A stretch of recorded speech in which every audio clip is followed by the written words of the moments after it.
Hello everyone, and welcome to today's webinar brought to you by nQuery from Dotmatics. Today we're going to be looking at vaccine trials and testing for different vaccine attributes like vaccine efficacy, but we'll also be looking at how you might assess vaccine safety and durability using different trial designs today as well. So this is an area that has a wide range of methods and unique terminology. So the hope is today's webinar is a good opportunity to explore this and see the differences compared to other clinical trial areas. So just some housekeeping before we jump into the content of this webinar. My name is Calvin O'Brien, and I'm a research statistician here in Dotmatics working on nQuery.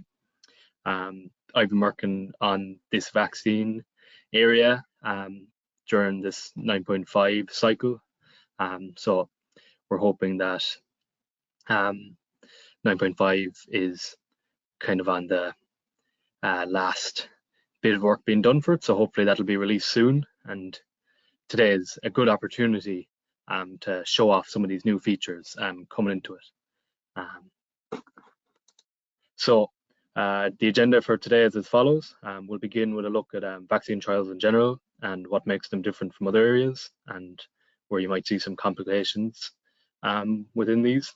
A lot of this will resonate with a webinar my colleague Ronan did back in 2021, where he looked at he looked at the vaccine trial designs in general, and then he took a more nuanced focus on the COVID-19 trials that were going on at the time.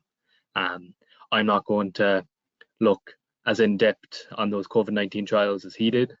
So if that's of particular interest to you, I'd recommend going back and looking at that webinar, because Ronan does a very good job at discussing the deeper details into those trials. You can just go onto the nQuery website, and if you look up the word webinar, if you look up the word vaccine, I'm sure it'll come up. So after looking at some general vaccine trial designs and issues that stem from those, we'll look at assessing these vaccine attributes. So we'll begin with looking at, I suppose, the main one here being vaccine efficacy, how well your vaccine is protecting against the disease. But we'll also then look at vaccine safety. So typically alongside vaccine efficacy, if you're talking about a phase 3 trial, we'll be looking at your vaccine safety alongside this. But we'll also discuss some, I suppose, post-marketing methods you can use to assess safety in some, I suppose, interesting ways. So we'll focus today on this self-controlled case series studies. And then lastly, we'll look at vaccine durability, where, again, this is something you're going to be looking at all throughout your trial, but after rollout as well, you'll be looking at, I suppose, these phase 4 post-marketing surveillance methods of assessing durability. And again, there's some interesting things you can do there, given, I suppose, the restrictions that are put onto you once after rollout. Questions are welcome throughout. There should be a chat function somewhere. If you have any questions or if there's any issues, you can put them in there, and we'll work on trying to rectify those if there's any, but hopefully not, fingers crossed. After this webinar, the slide deck, I'd imagine this will be tomorrow or the day after at some point, but the slide deck will be emailed out along with some stuff like the example files we're going to work on today and some other details, just in case you're interested. As I mentioned at the start, this is a webinar brought to you by nQuery from Dotmatics, the complete solution for optimizing your clinical trial design. So when we're looking at practical examples today, we'll be working within the nQuery software. As I pointed out, a lot of what we're going to be looking at today is going to be coming out in 9.5. So for anyone who has nQuery and is kind of wondering where these at, they should be being rolled out soon enough. So if someone sees something that they're very excited about, I suppose, bear with us, and they'll be with you soon enough with hope that everything goes well. nQuery is widely used in the pharmaceutical and biotech industries for power and sample size calculations, in case anyone's unaware of what nQuery is. It's been around for well over 25 years. It's gone through a good few different makeovers and shapes, so if this is someone's first time seeing it for a while, they might be a bit surprised at the look of it now. nQuery is known to make clinical trials faster, less costly, and more successful. As you can see from the infographic here, there are methods available across all phases of the clinical trial process. The main focus of nQuery primarily being this, I suppose, phase 3 confirmatory trial designs. Although today, I suppose, maybe shifting from other webinars, we'll be kind of delving into this post-marketing bracket as well, which I think is a nice change. So just to finish up on nQuery, it works on a tiered licensing model. So fortunately, I think everything we're going to be looking at today pretty much falls into this basic category. So all users of nQuery should have access to these methods, which is quite nice. There's nothing restricted. So our basic category has sample size and power calculations for most kind of common enough fixed term trials, hundreds of different designs, endpoints, hypothesis types. Our plus model then expands on this, adds fully Bayesian methods, credible intervals, and then some hybrid Bayesian frequentist methods and designs like assurance.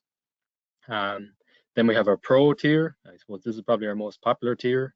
It gets into the likes of adaptive designs like sequential designs, MAMS models, etc. And lastly then, we have our expert tier, which the focus currently is on milestone prediction for enrollment and survival event targets.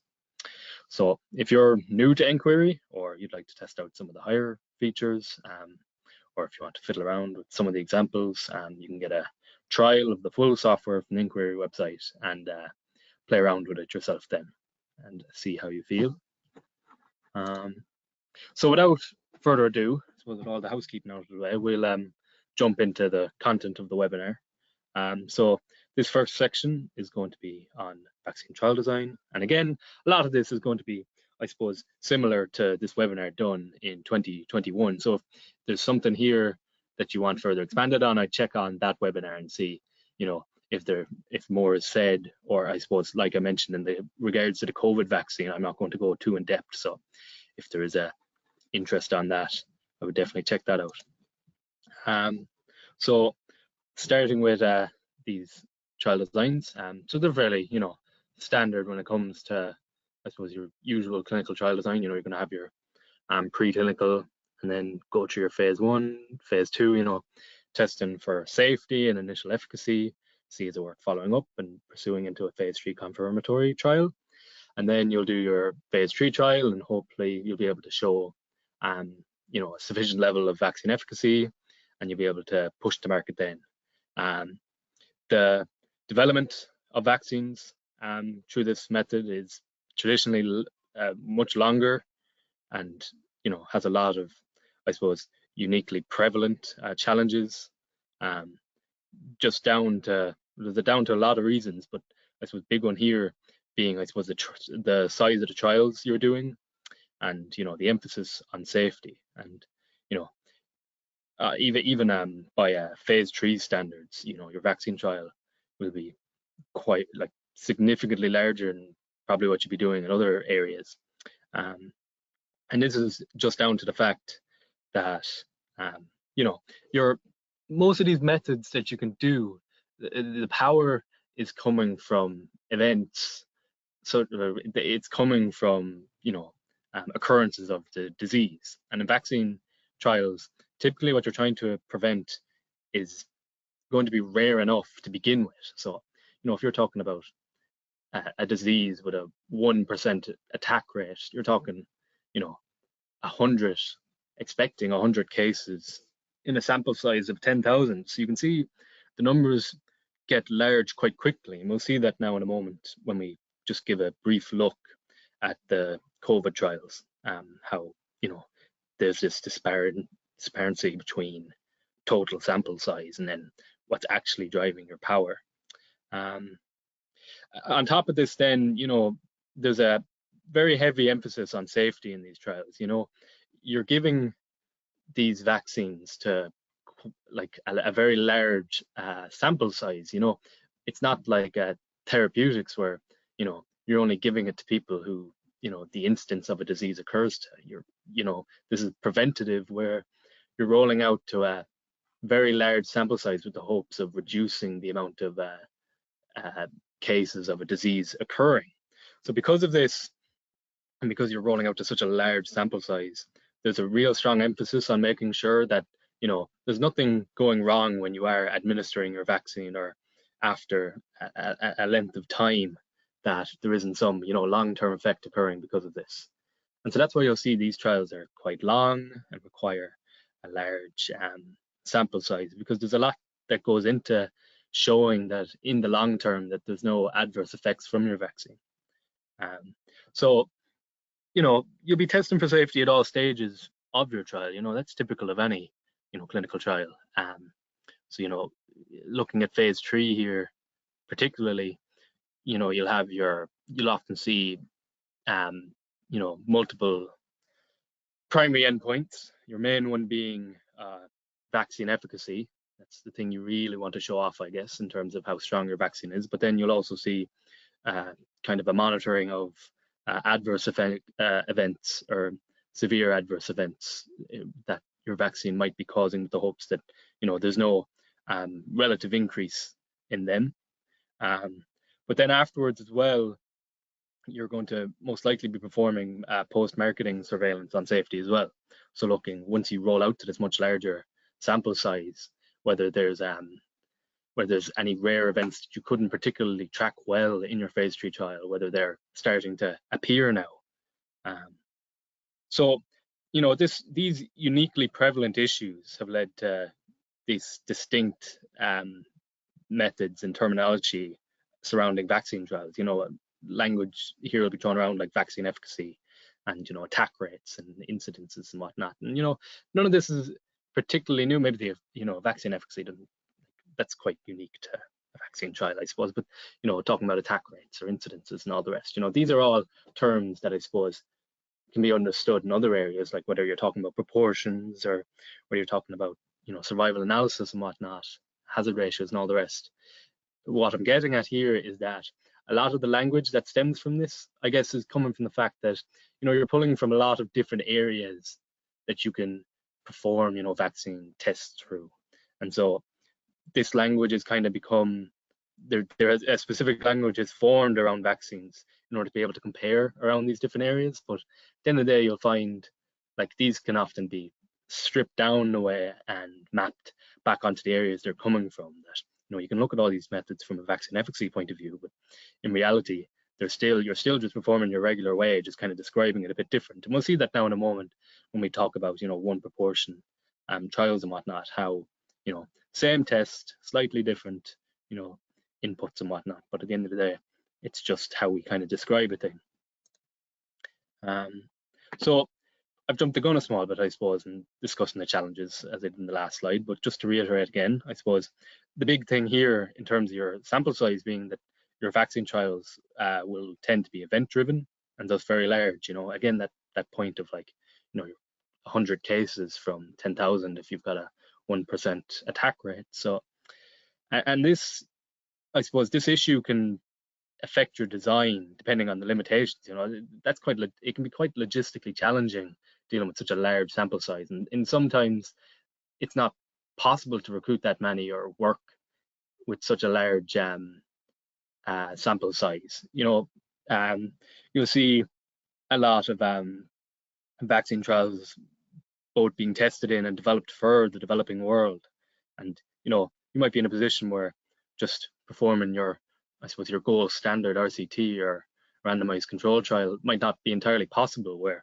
instead you need to start considering other designs, like for example listed here, the clustered randomization. So in this case you would look at like a district or a region within somewhere like a city, and you'd allocate your groups depending on these. So you might say, well, these districts are going to get the placebo and these districts are going to get the vaccine. And Ronan goes into a good example about influenza vaccine being tested in India, where the clusters are done as families. So you have this cluster size of 2, and it's just done that way based on, I suppose, just the restrictions that are there. Again, another one here being cohort design. So you have that, and you also have case series. I suppose we'll touch on these later when we're talking about safety. I suppose we'll see now kind of another restriction being added after rollout, being that I suppose you can't just maintain a control group forever. You kind of have to like they have to be capable of receiving the vaccine. You can't just tell someone, well, you're a control group forever. You're not. You just have to stay put and be grand. So this that's where you'll see these cohort designs, the case series designs. Again, just based on these restrictions. The second point here, vaccine trials placing even higher standards on safety concerns. We touched on this, that vaccines are going to be given to a much wider population, given that the goal here is prevention, not treatment. So there's practically no wiggle room really for adverse side effects, and so there's a very strong safety element that goes into these trials, which we'll see in a bit. So from a statistical point of view, then there's a lot of decisions that need to be made on your choice of endpoint and what statistical methods you're going to use. This first point here being incidence versus severity. A lot of this comes down to, I suppose, how you're modeling your disease and the spread of it, and then kind of what you're assuming out of your vaccine. You might say, well, look, the goal of this vaccine here is to really lower the incidence to the point where the spread will eventually slow down or stop, and suddenly the vaccine will wear itself out. In an ideal world, that would be the case, if not full protection, where no one will be infected. But again, ideals, it would be a great thing if. So if that could be your goal, if you had a vaccine that's capable of doing that, then great, and you could effectively then reduce incidence greatly if your vaccine can reach a certain point of efficacy. But then you might also, your goal instead might focus more on severity, where instead of you're trying to prevent lots and lots of cases, instead you're saying, well, look, we'd really like to, I suppose, prevent such severe outcomes from occurring. And I suppose there was a lot of talk on this, in the COVID-19 vaccines and disease and whatnot, and where there was always this publication of ICU numbers, that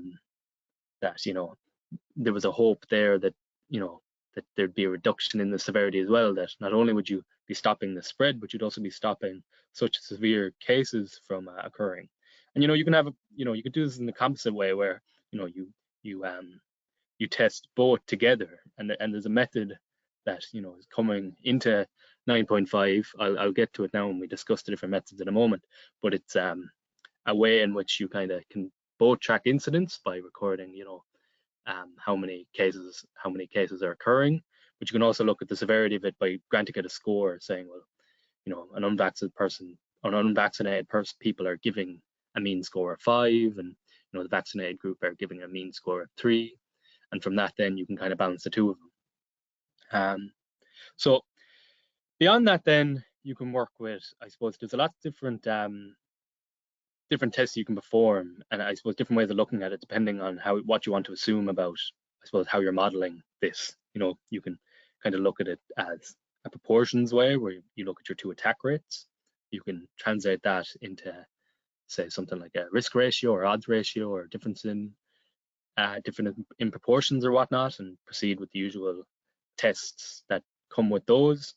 You can instead be modeling with counts, so you could be assuming a Poisson model or a negative binomial model for incidence, where you're saying, well, look, there's 100 cases per n people, and go using that, which some of our later methods will use. And then as well, look, there's other options as well. You've got time to event and survival analysis, and when you start to go into modeling and whatnot, with survival analysis, you can use your Cox regression and start going into generalized linear models or GLMs, and even incorporating this cluster design, and going higher and doing your hierarchical GLMs, your HGLMs. So there's a lot of different options. I suppose the golden rule here being that whatever you're really using to model is what you should be using to test and to calculate, sample sizes or power and whatnot. You should be sticking with what you're using to model. Last point here then being, I suppose, the length of these trials, 5 to 10 years, and the sample sizes in the tens of thousands, meaning that there's a lot less focus on adaptive designs in these trials. A lot of the work goes into accuracy rather than speed, especially around these safety endpoints. You really want to, be able to confidently say that there is no danger around your adverse effects or your serious adverse effects. I suppose the COVID vaccines are an interesting one to look at in terms of breaking this mold, I guess. You kind of had the whole world watching, and it was like a race to get out nearly, getting a vaccine to market. Like the whole world was nearly watching eagerly. So that's how they got these, this was really interesting, different adaptive designs incorporated into their trials. And each of them, I suppose the four main ones, which we'll look at in a minute, all stopped at their interim analysis. So obviously what they incorporated worked for them. But in general, you're more focused on accuracy, and you'll very rarely see some form of adaptive design in these. So that's all for, I guess, general vaccine trial designs. And now we'll look at more testing these different vaccine attributes. So starting with, I suppose, our main one here being vaccine efficacy. So I suppose to start, what is vaccine efficacy? You've got different ways of defining it, I suppose, depending on which, I suppose, modeling method you're using, but they all pretty much boil down to the same thing. This example listed here, I guess, is looking, if you were talking about proportions, you're talking vaccine efficacy being equal to 1 minus the risk ratio, where your risk ratio is, I guess, the attack rate in the vaccinated group divided by the attack rate in the unvaccinated group. So if you take a disease where the normal attack rate is about 2%, and after administering a vaccine, that reduces it to 1%, 1 divided by 2, 0.5, 1 minus that, 50%. So you're talking a 50% vaccine efficacy, which basically says that this vaccine is capable of preventing 50% of cases that would have occurred if there was no vaccine administered. And again, looking at the example again, if it's 2% normally and 0.5% after the vaccine, that translates to a vaccine efficacy of 75%. So you can see there, a higher score means a stronger protection. I suppose capped out at 1 being that you've prevented all cases, you've a attack rate of 0 in that scenario. You've got no lower bound on it, and I suppose it's weird to think of, I guess, a vaccine efficacy of a negative score, basically saying, well, our vaccine is actually doing more harm than good. And where you typically would see this is when you kind of look at subgroups, looking at particularly vulnerable groups, like if you're considering the elderly or, pregnant candidates or other minority groups, you might see that your vaccine, or maybe over time as well in these groups, that you're actually doing more harm than good with your vaccine. And we'll see this later on when we look at durability. But just to note there that you can see these negative scores. So, that's it described using proportions. You could also look at this, whether it be counts, say, it's the 1 minus the, incidence risk ratio, your incidence per however many people when they're vaccinated versus incidence in however many people when they're unvaccinated. Or if you're talking about survival analysis, you can say, 1 minus the hazard ratio, because again, that's just a proportion of the two hazard functions. So, you're talking about the same thing in all these different modeling methods, just using slightly different ways of defining it, but they all pretty much describe how strong your vaccine is protecting against the disease. So lastly then here, your vaccine efficacy is typically your primary endpoint. It's the thing you want to show off. Obviously a lot, you want to show it off that it's protecting in a safe manner. There's an interesting point here about kind of how you define your endpoints. I suppose there was, in the COVID trials, a case was defined as a symptomatic disease incidence. So, you have to be showing some form of symptom in that case. And there's an argument to be made there on whether, that's completely right, that should you not be excluding should you not be excluding, asymptomatic cases? It's not like, it was fairly well shown that, it's not like you're not spreading when you're asymptomatic. But I guess in that case, then how do you go about finding all these asymptomatic cases? Do you, do periodic testing on entire cohorts or whatnot? So there's a lot of decisions to be made here on I suppose how you're tracking cases, and that'll translate then into your vaccine efficacy. We're reporting, I suppose, a slightly higher one due to ignoring the asymptomatic, but realistically that's not going to be a major difference here.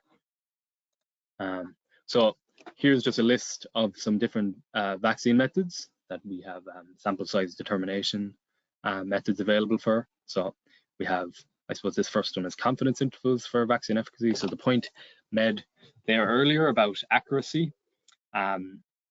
So here you're very much going to want narrow confidence intervals. So rather than looking at this from a power point of view, we can look at this from calculating a very narrow confidence interval for vaccine efficacy. These are two methods O'Neill describes in his paper in 1988, case control and cohort. We touched on these on, if you can't perform an RCT, you might have to consider doing these methods. Then we look at proportions tests. I'm going to jump ahead and just look at the two proportion tests because, that's coming straight from our vaccine efficacy score. It's basically just a translation from risk ratio. So anywhere we can do a risk ratio test, we can do a vaccine efficacy test. And this kind of tying into this, differing terminology and whatnot. That, at the end of the day, these are just risk ratio tests that we're performing if we're doing two proportion tests in that way. But we also have one proportion test, and I suppose we'll show an example of this in nQuery in a moment, where you picture it as, well, we can imagine a proportion of vaccine cases against all cases and perform a one proportion test in that regard. A vaccine efficacy of 0 would translate to a proportion score of 0.5, and then anything lower than that would show some form of vaccine efficacy because we're seeing less vaccine cases versus our control group. We've got these composite models, which I touched on there, that kind of combine this incidence and the severity. They're coming from this paper written by Calagaro in 2020, which basically combine the two in this vaccine efficacy burden of incidence score. So if you are considering, if you know your vaccine, or if your goal for your vaccine is both this incidence and severity reduction, this could be an interesting thing to look at in order to, I suppose, boost your power stemming from this, I suppose, this reduction in severity, if that's what your vaccine is doing. And then touching on, I guess, these other ways you can be looking at it, again, your count models, your Poisson and negative binomial, your Cox regression, you go off and use your proportional hazards and whatnot. And then lastly, then your clustered randomized trials. So we'll start to look at some, I suppose, proper examples now rather than just discussing this hypothetically. And these are a table of 4 of the main COVID-19 trials that were ongoing back in 2020, 2021, the AstraZeneca, J&J, Moderna, and Pfizer. So I suppose this illustrates the point well of this, large sample size translating to quite a small, number of events which you're actually using to power your tests. So from numbers of 30,000, 44,000, 60,000 to only end up with about 150 events. It's quite a significant difference, magnitudes difference between the two. So hence why you end up with these huge trials, just end up with these small number of events powering your trial. So these are a list of the different interim analysis methods they were using, just some other details. But what we're most interested in, I suppose, is this event number and this placebo rate and this target vaccine efficacy. And these numbers, I suppose, are stemming from, I think at the time, the regulators were looking for 2 things in regards to vaccine efficacy. They were looking for, they wanted to be able to statistically show that your vaccine efficacy was better than 30%. But they also wanted to show, a point estimate score of 50% or better. And, there's a debate to be had there for that, whether this, there's a need to be doing this point estimate, whether it's enough to just be able to statistically show better than 30%. But I suppose they, given the importance of these trials, this was implemented. But regardless, anyway, none of these trials struggled to show that. But you can just see here, this value then at 0.6, just to go above and beyond that, just to be sure that, well, yes, our vaccines are definitely protecting. And as I mentioned there, each of these trials were ended at their interim analysis steps, or I suppose they were shown to be they were stopped for efficacy. So there wasn't a doubt there that there was an issue with the vaccine efficacy here. So just to look then to take these numbers and translate this into I guess a 1 proportion test, we see here our 2 vaccine efficacy scores of our null hypothesis of 0.3 and our alternative hypothesis of 0.6, and we have our our proportion, our attack rates pretty much in our placebo and vaccine. And then we have this formula here, which is basically saying, well, how do we find the proportion of vaccine cases against all cases? And we use this formula here. Realistically, we actually only need the vaccine efficacy. If you see all these placebo attack rates will cancel out, and you'll just end up really only needing this vaccine efficacy. And you can see then we get 2 values here. We get in our null hypothesis, we expect a proportion of about 41% of our cases belong to the vaccine group, and then our alternative hypothesis is 28%. So if we move over now to nQuery, so for anyone who's unfamiliar, you'll be brought to this this screen on initial launch of nQuery. And what you're typically going to do is click New Table. And this is a new thing. I suppose some people might be saying, well, I haven't seen this before, but this is a new feature coming into 9.5, which is our new table select. So hopefully it'll be a bit cleaner and easier to, I suppose, look into different areas and to find related tables or just tables that you're looking for. We have a nice little section here on vaccines, and everything related to that then would fall into here. What we're actually going to look for first, I suppose, is a 1 proportion test. An inequality test for 1 proportion. So that'll do.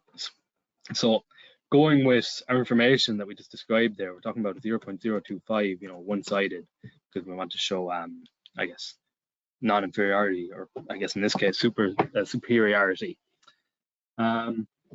Our null proportion, I think, if I just find it here, it was like 41 or 0.4118.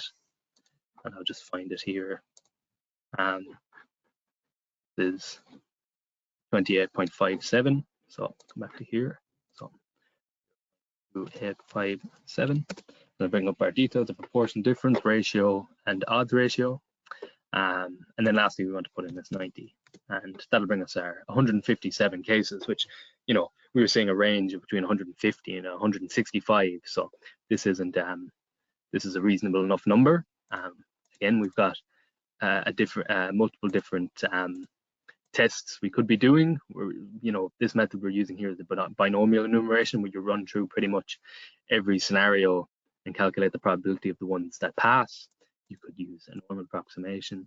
But what I want to show off, I suppose, is, because Ronan demonstrates this in his own webinar, is that, you know, we've translated this into from like a vaccine efficacy point of view into a one proportion, just to show, I suppose, a new feature coming into 9.5.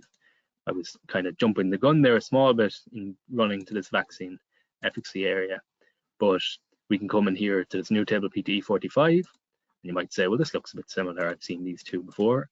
And I suppose if we want to come down to specify multiple factors, if we kind of want to run through the different methods, if we say we want binomial and normal, and we want to show, let's see the differences between each test, come on, fill them in there. So, you know, one-sided 0.025, we'll leave those blank for now because they are, you know, our actual sample sizes, and we'll say, you know, 0.008. I have to be careful not to get these wrong. I'm doing maths kind of on the fly a small bit, so you never know what I could type in, but I have a feeling I'm right on these. So again, these are our vaccine efficacies of 0.3 and 0.6 and the power 90%. If you click fill, then yeah, so we end up, we can see our total number of cases. In our regular case is 157 to get 90% power, and then we can see, you know, we would expect to need, if we're using an even allocation, we would expect to need just shy of 28,000. So again, the numbers blow up quite quickly just from a small amount of cases, just given the, you know, rarity of our disease. And again, you know, these numbers, you know, it's basically just that point being that, you know, these are just a mask of another table, and, you know, you can come into table select and look up ratio, find all these, you know, different tests of you know, your inequality test for risk ratio, two proportions. Just, you know, instead of putting in your vaccine efficacy here, you're just putting in your 1 minus vaccine. We're going to move on from vaccine efficacy now, and we're going to look at vaccine safety. So as I mentioned there, primarily, you know, throughout the trial, you're always going to be having your primary endpoints of safety, both in just normal adverse events and severe adverse events. But, you know, after your vaccine is rolled out, you're going to want to analyze your vaccine in this much larger population to make sure there's nothing significant going wrong. If these, again, these rare diseases that you weren't able to monitor before rolling out to this large sample size, if there's anything going on. And so we'll look at that in regards to the self-controlled case studies. So again, you know, this is kind of just reiterating the points we've been making, where, like, you know, safety is typically surrounding, you know, the incidence of adverse events after vaccination. You know, we have our primary safety endpoints monitoring, you know, both adverse and severe adverse events. You know, if you read the statistical analysis plans of the COVID-19 trials, you'll see that this is what they were monitoring in there throughout the thing, throughout their different phases. But, you know, the emphasis I've been making is that, you know, it's all well and good to say, you know, there's nothing really going wrong in our phase 3 trial, but, you know, it's when you upscale your, I suppose, sample size from those tens of thousands to potentially hundreds of thousands to millions, where, you know, you might see these really rare adverse events starting to crop up. And given that, you know, your disease is rare enough to begin with, it's difficult to justify any of these rare, you know, adverse events to begin with when your disease is going to be so rare. It's something you typically don't expect to see in your lifetime. So these phase 4 studies and are, you know, continue to monitor after widespread implementation. And there are these, you know, vaccine safety networks and databases and whatnot, which are tracking for these things constantly to make sure that there isn't something suddenly going on after rollout, that there is an uptick in these adverse effects. So we're going to get on to this. I suppose I hinted on this limitation you find after rollout, is that you lose your control group effectively, because it's not particularly ethical to turn around and restrict a certain group of people from receiving your vaccine for the sake of continued testing. So the loss of this requires some different methods from being implemented. And so what we're going to discuss is this self-controlled case series method, where your patients are their own control, where we assume over an observation period there's a time where they're just their typical relative incidence of adverse effect could occur, and then they have this risk period where there might be an uptick in this relative incidence.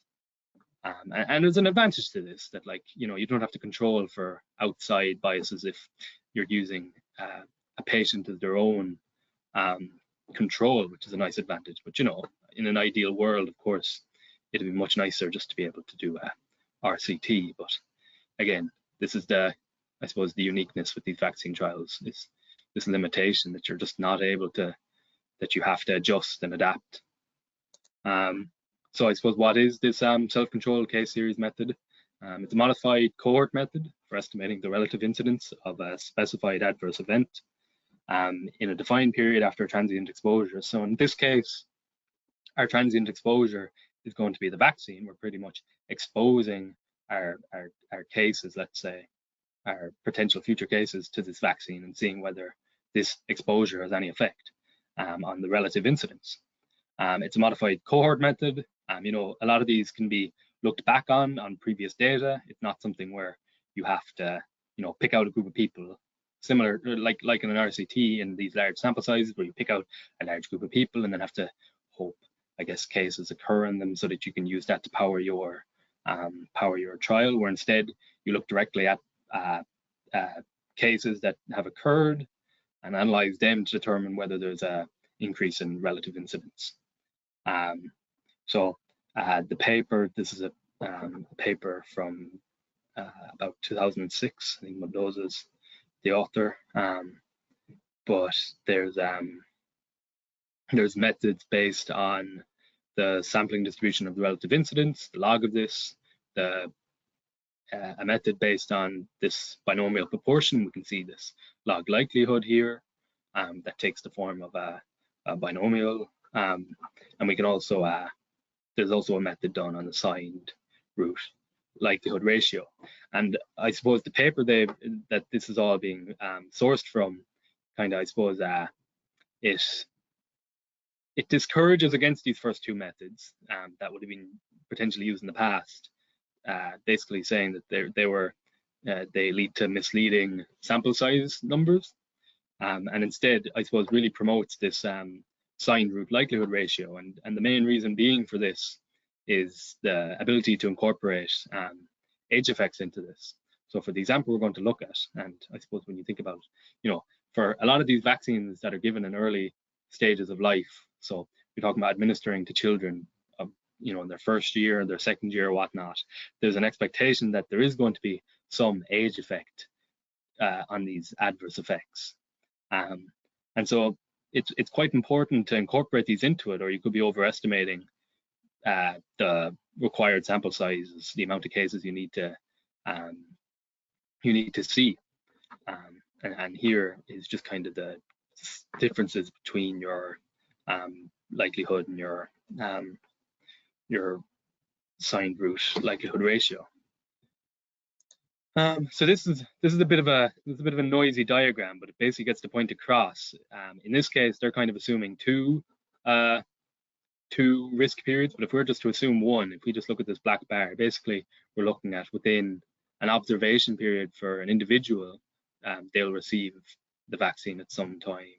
I think it's denoted by this VI, and then they'll be at risk some period, some define it, as in maybe a small bit of time the vaccine needs to introduce a bit of risk. So you could say, between 7 days and 21 days, between week 1 and week 3, after a vaccine being administered, there's a potential risk of this increase in relative incidence. And that's pretty much what we're monitoring. We're looking at this risk period and seeing, is there that increase during that period? And so we'll look at this example here from a paper back by Miller in the 1990s, where they looked at the MMR vaccine and relation to ITP.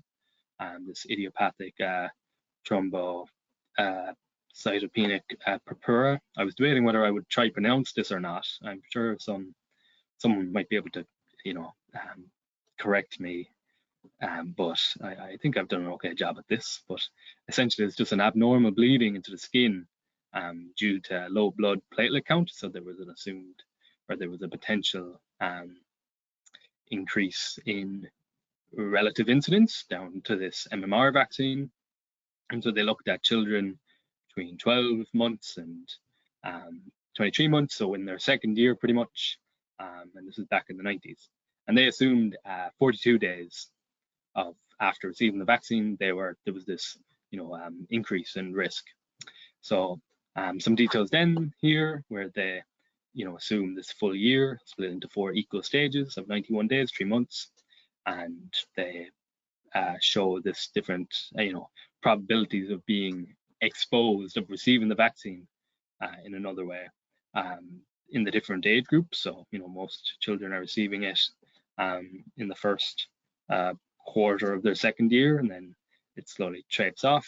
10% aren't receiving it in this stage, any of these stages, and then we see this age effect is tapering off as time goes on. So it's highest in the immediate first quarter, and as it goes on, it tapers and tapers. And then general, we're looking at a relative incidence increase of 3, so a 3-fold increase. We're looking at a normal 5% confidence interval and or confidence level, and we're looking at a power of 80%. So we're going to swap back to nQuery now, and we'll swap and look up this POT29, if I remember right. Here we go. So this is it with the age effect. I'm fairly certain POT28 is this table without it, which has the other 3 methods incorporated into it. So again, we're saying 0.05, a 2-sided test. We're saying our 4 age groups and a risk period of 42 days, 3 for our relative incidence, and we're looking at 80% power. And this cumulative incidence here is just a way we can go from looking at number of events to actual sample size, given lambda value, and this goes into on modeling and whatnot. But generally, this number is 0. We'll just ignore it for now. Analysis. So again, we're just going to put in our numbers here of 91, 91, 91, 2. Our age-specific relative incidences, 0.4, 0.4, and that'll calculate this risk. The overall observation period weighted ratio, and it's a bit of a calculated calculation, but it'll just, nQuery will just do it for you. And then we'll say 0.6, 0.2, 0.05, and 0.05. And so as we see here, we get 37. That's the number that was detailed from this paper, saying that was required to achieve this power. So at least we know we're on the right track with this. So 37 events. We have to look through our data and find 37 cases if we want to show this potential increase of, or to have enough power to detect this relative incidence increase. We can look, I suppose, to compare if we didn't have this age effect and see what the difference here is. So if we just copy the side table, instead we translate these to 1 and 1, and I'm just going to click this again just to set it back to 80, and we see we get 45. So that's 8 extra cases that we would have needed to have witnessed. Given the small numbers, that's a high increase of cases that we would have needed to be waiting around for if we didn't incorporate that kind of waning age effect. So you can see the importance of being able to incorporate that into it, especially in these early stage vaccines where age effect is significant enough here. There was that 0.6, 0.4, so significant down to half relative incidence. So as you can see there, just a way of ensuring for safe, this is a way of ensuring for safety beyond just using our primary endpoints in our phase 1, 2, and 3 trials. So come back here now, and we'll go back into our slideshow, and if I'm not mistaken, we'll just move on. Yeah, we'll move on to our final part of this webinar, which is looking at vaccine durability. So looking at how strong our vaccine efficacy remains over time in the long term. And I suppose we touched on this where, you know, we discussed how that our phase 3 trials can be quite long. You know, you're looking at 5-10 years to getting through your clinical trials, but you know, a lot of this is going into, you know, you need to be able to show off that your vaccine isn't just going to taper off rapid enough. And, you know, there was this concern with the COVID trials, considering, you know, they didn't really have a huge amount of time to show that they were going to be effective long term. And I suppose you saw a lot of these boosters coming out in order to kind of top up this. And so it's important to show off whether there's a need to do this, whether, you know, your vaccine is upholding. You know, you see a lot of you know, vaccines given at a young age, and they're expected to last. So if you're going to want to be doing that, you're going to show that your vaccine over a very long term does not wane in efficacy. And one way of doing this is by looking at these deferred vaccine designs, and we'll get into that now in a moment.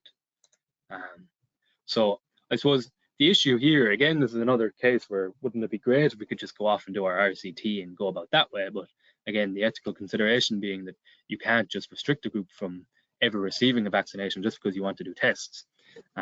So once you've established efficacy and safety, you need to be able to go off and offer the vaccination to the placebo group. So all of a sudden you've lost your placebo group. What do? Now, this isn't a unique idea just for vaccines. You know, crossover designs are common enough across a lot of different areas. But the idea here is that you can perform pretty much you can maintain your blinded trial status by just administering a placebo to your vaccine group, and then administering the vaccine to your placebo group. And all of a sudden then you've got 2 vaccinated groups, one in period 1 and one in period 2, and no one's the wiser as to which one they were, so you've maintained your blinding. The issue here is that, you know, compared to, you know, the gold standard, the RCT, you end up with less precise estimates versus the standard design. So there's an issue here, considering pretty much the way this works is that you infer a control group from your deferred vaccinated group. But if you end up with unreliable estimates for any period, any later period you go and try to, you know, get an estimate for vaccine efficacy is going to be highly thrown off by this period that you're depending on earlier in the trial. And this idea, you know, you're as strong as your weakest link in that case, that you need to keep maintaining strong estimates, and you need to see, you know, a regular number of cases in order to construct these strong estimates. And then lastly, these trials, you know, we'll see it in a moment that we can go off and we can perform the subgroup harm and safety analysis.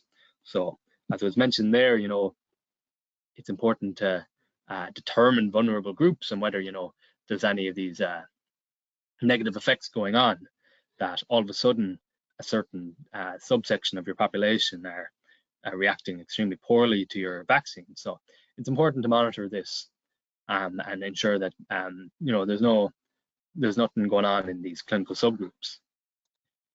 This is I suppose this is a neat diagram of basically what the idea behind this is. You know, we have our typical period 1, nothing unusual there. One case in the vaccinated group, 5 in the placebo group, which gives us an 80% vaccine efficacy. And then when we move to period 2, we see 2 cases in our deferred vaccine group, but we're assuming this group has you know, they've got this 80% protective efficacy on them. So secretly, if they hadn't received the vaccine, we would say, well, look, there really should have been 10 of them who would have contracted the disease without this vaccine. And then when you look at, this 10 inferred 10 diseases versus this vaccine group, which has 5 diseases, that's a vaccine efficacy of 0.5. So, maybe not statistically significant in this view. Probably is, but look, just from looking at it, you're seeing a drop from 80% to 50%, and you would just say from looking at that yes, there's probably a waning efficacy going on here. So just to look at this example, they were this paper was particularly looking at, I suppose, how you would go about doing this in the COVID trials, given, I suppose, they didn't have as long to determine durability, and this method, I suppose, is handy for the COVID vaccines as well, considering you can, I guess, incorporate your boosters into it.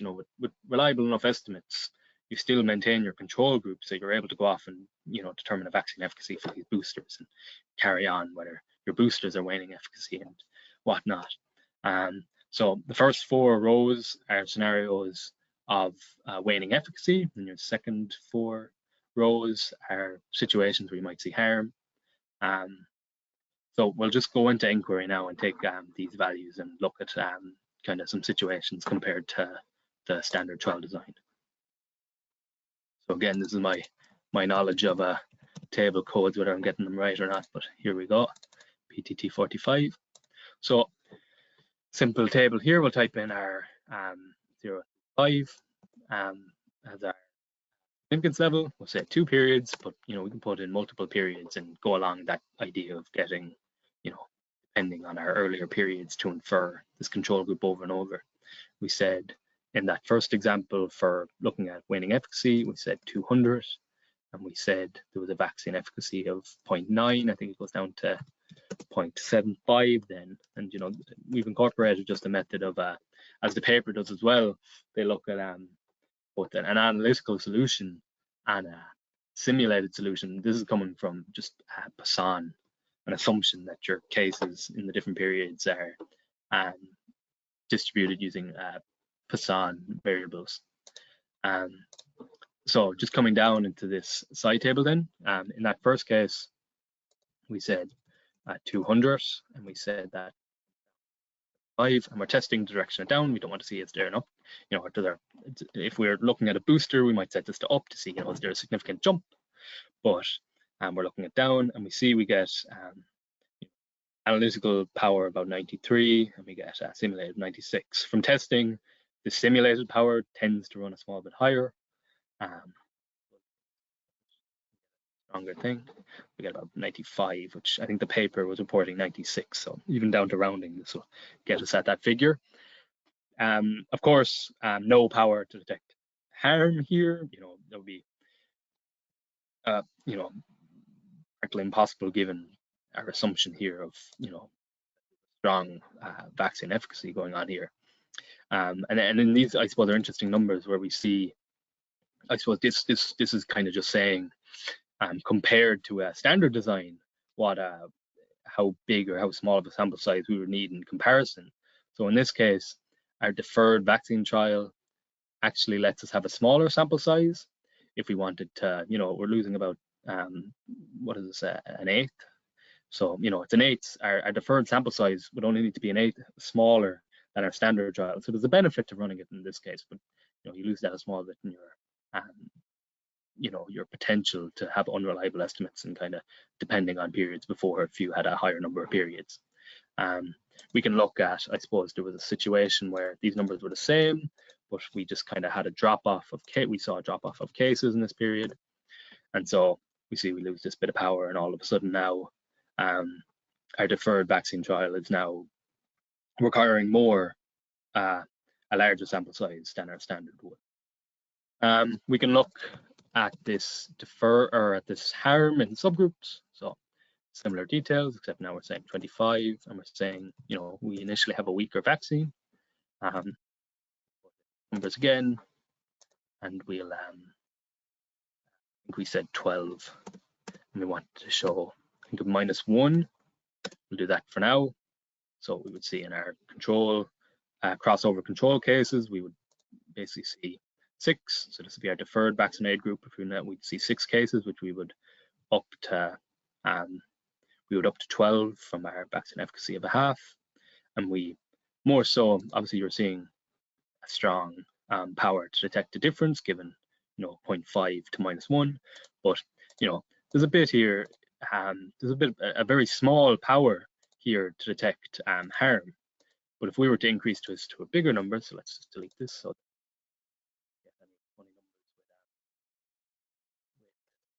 the auto calculation, if we say -3, suddenly we see we're getting a somewhat nicer power of 71, 73%, what we want to see if we were trying to detect harm, although I suppose we'd want to detect significant harm here in this case.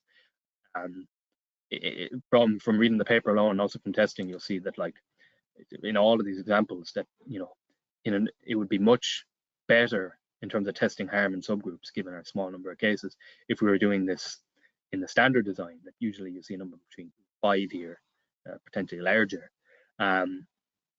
So you're not going to benefit in this method from running the deferred trial. Now you'll often see you will in detecting the difference in waning efficacy, but yeah, just not in detecting harm. So we'll just come back to the webinar now. Slides. So I suppose just to wrap up and conclude what we've been talking about, I suppose I hope it's been made fairly clear by now that vaccine development is a complex and unique area, especially I suppose a lot of this webinar focused on, I suppose, post-marketing analysis and surveillance. But again, I hope that emphasizes the importance of it, due to the fact that just the nature of rolling it out to a large population means that you really have to ensure safety and that this works. So your wider target population affecting your size and your concerns in trial design. Again, this idea that vaccine efficacy, you're pulling from a lot of different areas depending on what we're talking about. That last method about durability I showed off, you'll see a lot of papers when they're actually going about doing the trial. You see a lot of survival analysis and curves and that sort of thing when it comes to actually modeling it and going about it. So we see our formula here, 1 minus the risk ratio or 1 minus the hazard ratio, and plenty of different viable models and different ways we can kind of interpret and look through this. And then just we have our self-controlled case series method, monitoring adverse events related to vaccination, and the ability that we can look at this age effect and the difference it can have in power and sample size determination. And lastly then, these deferred vaccine trials that allow for looking at durability ethically using our crossover design. So that's pretty much it for today's webinar. I hope you've enjoyed. For anyone who is interested in anything shown here or just the software in general, be sure to check out a demo of the software. You can just click on this link in the slide deck that'll be sent to you soon enough. I suppose just a note again that don't be expecting this stuff in the current build of nQuery. I suppose if you're looking for this stuff in particular, you'll have to wait a small bit just for this to release. But again, there's plenty of stuff here to keep you entertained if you're interested in looking. So I would definitely check this out. And other than that, look, thanks very much for everyone for attending. If you've any further questions, you can contact us at this email, or you can visit the website and get in touch that way. Other than that, look, thanks very much for attending, and I hope everyone has a lovely rest of their day. Thank you.